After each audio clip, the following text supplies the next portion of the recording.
Hello friends, जैसा कि हमने आपको जूरिस्प्रूडेंस के पिछले लेक्चर में रेशियो डिसेडेंडी के बारे में बताया। ये चीज़ क्या होती है, कैसे किसी वाद में यह साबित किया जा सकता है कि ये रेशियो डिसेडेंडी मतलब विनिश्चय आधार है।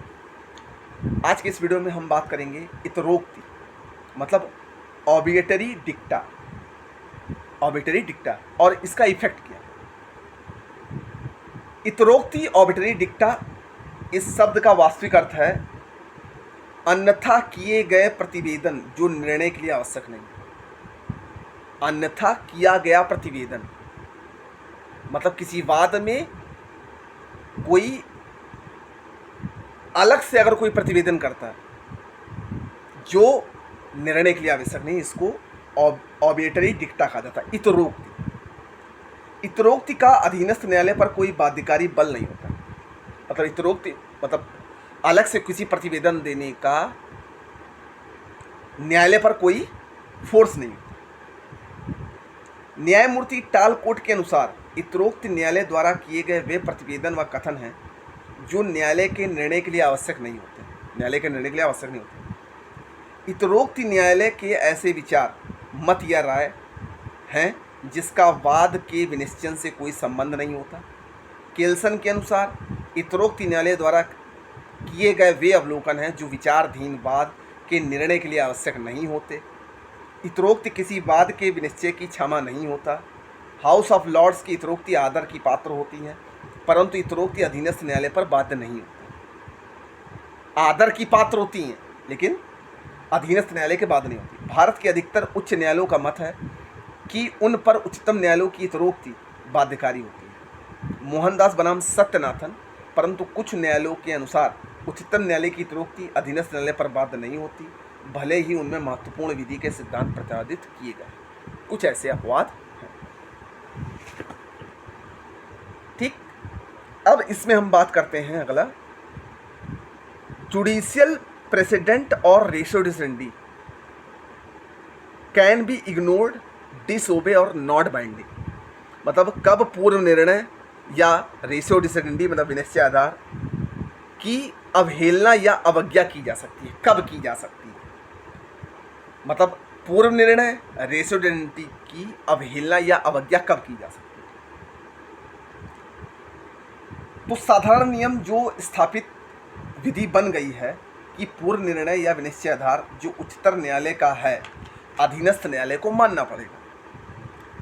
भारत के संविधान का अनुच्छेद 141 यह स्पष्ट प्रावधान करता है कि उच्चतम न्यायालय द्वारा घोषित विधि भारतीय क्षेत्र में सभी अधीनस्थ न्यायालय या न्यायिक न्यायालयों पर आबद्धकारी होते हैं, परंतु कुछ परिस्थितियों में अधीनस्थ न्यायालय पूर्व निर्णय मत या विनिश्चय आधार की अवहेलना कर सकता है। कुछ परिस्थितियों में अधीनस्थ न्यायालय पूर्व निर्णय मत या विनिश्चय आधार की अवहेलना कर सकते हैं। कैसे? पूर्व निर्णय या विनिश्चय आधार त्रुटिपूर्ण हो। अगर पूर्व निर्णय या विनिश्चय आधार अगर गलत हो तब कर सकते हैं। यदि यह साबित कर दिया जाए कि पूर्व निर्णय त्रुटिपूर्ण है, यदि पूर्व निर्णय के स्वयं पूर्व अस्तित्वहीन विधि की अनदेखी की गई है, तो ऐसा पूर्व निर्णय त्रुटिपूर्ण होगा। इसकी अवहेलना की जा सकती है यदि कोई पूर्व अस्तित्वहीन विधि नहीं है। तो यदि पूर्व निर्णय ने सामाजिक उपयोगिता या तर्क सिद्धांत नैतिकता की अवहेलना की है तो इसका बाध्यकारी बल समाप्त हो जाता है। यह सूक्ति सेसनेट रेसिने लेगी लेक्स इप्सा when the reason for particular law ceases so does the law itself. यदि विधि का तर्क समाप्त हो गया तो विधि स्वयं समाप्त हो जाती है। यह सूक्ति सांविधिक अधिनियम विधि पर लागू नहीं है। ठीक है, अगर कोई पूर्व निर्णय या रेशियो डिसेडेंडी त्रुटिपूर्ण है, त्रुटिपूर्ण का मतलब कि पिछले किसी पुराने वाद में विधि को नज़रअंदाज करते हुए कोई निर्णय दिया गया, तो ऐसे पूर्व निर्णय और रेशियो डिसेडेंडी अधीनस्थ न्यायालय नहीं मानेगा, उनकी वह अवहेलना कर सकता है। प्रतिकरण या उलट, ओवर रूलिंग, ऐसी संभावना होती है कि उच्चतर न्यायालय अपने भावी निर्णय के दौरान अपने निर्णय को उलट दें या पलट दें।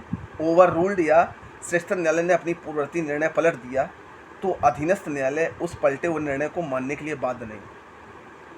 अब कहने का मतलब है कि अगर कोई उच्च न्यायालय जिसने कोई पूर्व निर्णय दिया और अगर वह उस निर्णय को दोबारा पलट देता है तो अधीनस्थ न्यायालय इस बदले हुए निर्णय को मानने के लिए बाध्यकारी नहीं होगा।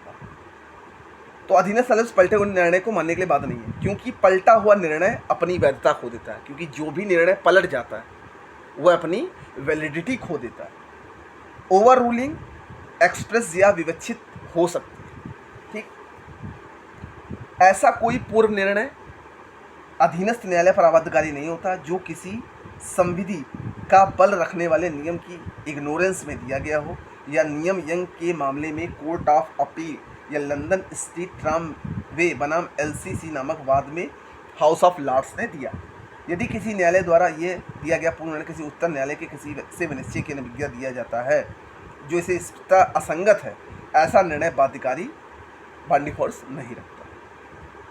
अगर परस्पर विरोधी निर्णय है तो भी अधीनस्थ न्यायालय बाध्यकारी नहीं होता मानने के लिए। यदि एक न्यायालय अपने ही निर्णय से बाध्य नहीं है, उच्चतम न्यायालय, तो यदि उसके दो निर्णय परस्पर विरोधी हैं तो ऐसे निर्णय अपनी वैधता खो देते हैं, जैसे उनकी बाध्यकारी प्रभाव समाप्त हो जाती है।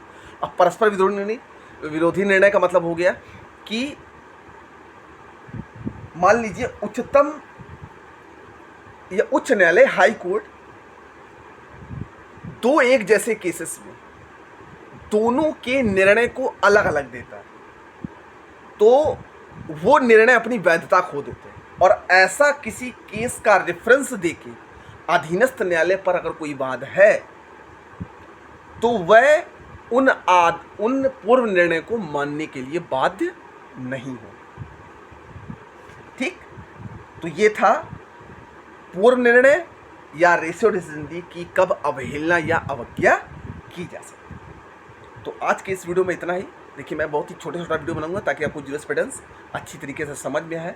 इसमें टोटल थ्योरी है, बस हमको चीज़ों का ध्यान रखना पड़ेगा कि कौन से विधि शास्त्र ने क्या कहा, एनालिटिकल स्कूल क्या कहता है, फंक्शनल स्कूल क्या कहता है। ध्यान समझिए, ये आपके प्री मेंस सब में आता है और आपको बहुत फ़ायदा दिख जाएगा। धन्यवाद।